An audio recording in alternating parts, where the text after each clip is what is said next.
ಇವತ್ತು KSRTC ಕೇಂದ್ರ ಕಚೇರಿಯಲ್ಲಿ 4 MDಗಳದ್ದು ಒಂದು ಸಭೆ ಕರೆದಿದ್ರು ನಮ್ಮ ಜಂಟಿ ಕ್ರಿಯಾ ಸಮಿತಿ ಜೊತೆ. KSRTC MD ಅವರ ಅಧ್ಯಕ್ಷತೆಯಲ್ಲಿ ಈ ಸಭೆ ಕರೆಯಲಾಗಿತ್ತು.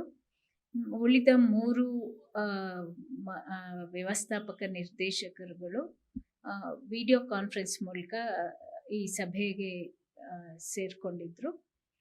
ಮತ್ತು ಇದರಲ್ಲಿ ನಾವು ಸುಮಾರು 2 ಗಂಟೆಗಳ ಕಾಲ ಚರ್ಚೆ ಮಾಡಿದ್ವಿ. ನಮ್ಮ ಜಂಟಿ ಕ್ರಿಯಾ ಸಮಿತಿಯ ಎಲ್ಲ ಸದಸ್ಯರುಗಳು ಇದರಲ್ಲಿ ಭಾಗವಹಿಸಿದ್ವಿ. ಇದರಲ್ಲಿ ಮುಖ್ಯವಾಗಿ ಚರ್ಚೆಯಾಗಿದ್ದು ನಮ್ಮ ಪರಿಷ್ಕೃತ ಬೇಡಿಕೆಗಳ ಕುರಿತು ಚರ್ಚೆ ಆಯಿತು. ನಾಳೆ ಏನು ಕಾರ್ಮಿಕ ಇಲಾಖೆಯಲ್ಲಿ ಮಾನ್ಯ ಕಾರ್ಮಿಕ ಆಯುಕ್ತರ ಸಮ್ಮುಖದಲ್ಲಿ ಒಂದು ರಾಜಿ ಸಂಧಾನ ಸಭೆ ಇದೆ. ಅದಕ್ಕೆ ಮುಂಚೆ ನೀವು ಚರ್ಚೆ ಮಾಡ್ಕೊಂಡು ಬನ್ನಿ ಅಂತ ಅವರು ಏನು ಹೇಳಿದ್ದಾರೆ. ಅದಕ್ಕೋಸ್ಕರ ಇವತ್ತು ಒಂದು ಸಭೆಯನ್ನು ಕರೆಯಲಾಗಿತ್ತು. ಇವತ್ತು ನಾವು ನಮ್ಮ ಪರಿಷ್ಕೃತ ಬೇಡಿಕೆಗಳನ್ನ ಮತ್ತೆ ಸಲ್ಲಿಸಿದ್ದೀವಿ ಅವ್ರಿಗೆ. ಅದರ ಬಗ್ಗೆ ಚರ್ಚೆಯಾಗಿ ಅವರು ನಾವು ಮೊದಲನೇದಾಗಿ ನಮ್ಮ 1/1/24ರಿಂದ ಏನು ವೇತನ ಪರಿಷ್ಕರಣೆ ಆಗಬೇಕು, ಅದು 4 ವರ್ಷದ ಅವಧಿಗೆ ಆಗಬೇಕು ಅಂತ ಏನು ಪಟ್ಟು ಹಿಡ್ದಿದ್ದೀವಿ. ಅದನ್ನು ನಾವು ಹೇಳಿದ್ದೀವಿ. ಆಮೇಲೆ ಇನ್ನೊಂದು, ಈಗಾಗಲೇ 12.5% ವೇತನ ಹೆಚ್ಚಳ ಮಾಡಬೇಕು ಅಂತ ಸರ್ಕಾರ ಆದೇಶ ಹೊರಡಿಸಿದೆ. ಅದನ್ನು ಇವಾಗಲೇ ಅವರು ನಮ್ಮ 4 ನಿಗಮಗಳಲ್ಲಿ ಅದನ್ನು ಜಾರಿ ಮಾಡ್ತಾ ಇದ್ದಾರೆ. ಅದರ ಬಗ್ಗೆ ನಾವು ಮಾತಾಡಿದ್ದೀವಿ.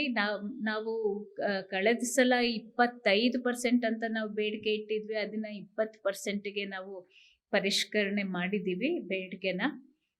ಅದನ್ನು ನಾವು ಮತ್ತೆ ಪುನರುಚ್ಚಾರ ಮಾಡಿದ್ದೀವಿ. ಏಕೆಂದರೆ ಹೋದ ಸರ್ಕಾರ ಅಂದರೆ BJP ಸರ್ಕಾರ ಏನಿತ್ತು, ಕೋವಿಡ್ ಸಂದರ್ಭದಲ್ಲೇ 15% ವೇತನ ಹೆಚ್ಚಳ ಮಾಡಿತ್ತು.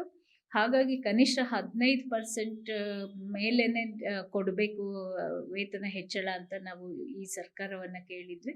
ಅದನ್ನೇ ನಾವಿವತ್ತು MD ಅವರ ಮುಂದೆ ಹೇಳಿದ್ದೀವಿ. ಅದಕ್ಕೆ ಇವೆರಡು ಬಹಳ ಪ್ರಮುಖವಾದ ಬೇಡಿಕೆಗಳು. ಆಮೇಲೆ ಇನ್ನೊಂದೇನೆಂದರೆ ವೇತನ ಹಿಂಬಾಕಿ. ಅವರು 38 ತಿಂಗಳು ನಾವು ಕೇಳಿದ್ವಿ. ಅವರು 26 ತಿಂಗಳಿಗೆ ಸರ್ಕಾರ ಒಂದು ಆದೇಶ ಹೊರಡಿಸಿತ್ತು.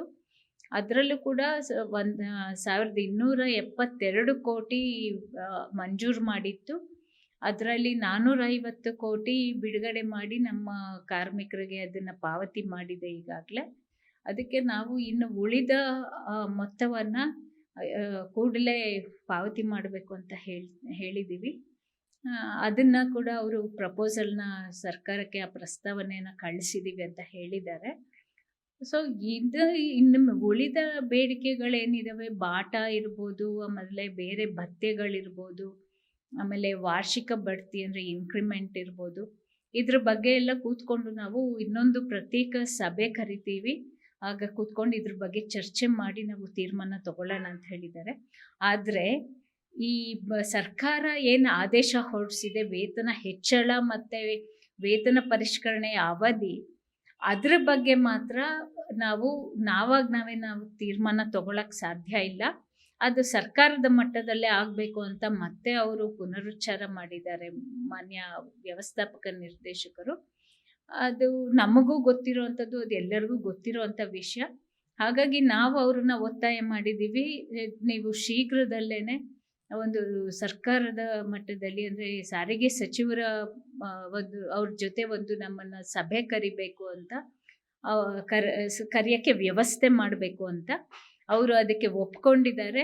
ಬಹುಶಃ ಮುಂದಿನ ವಾರದಲ್ಲಿ ಒಂದು ಸಭೆಯನ್ನು ಏರ್ಪಾಡು ಮಾಡ್ತೀವಿ ಅಂತ ಕೂಡ ಅವರು ನಮಗೆ ಭರವಸೆಯನ್ನು ಕೊಟ್ಟಿದ್ದಾರೆ.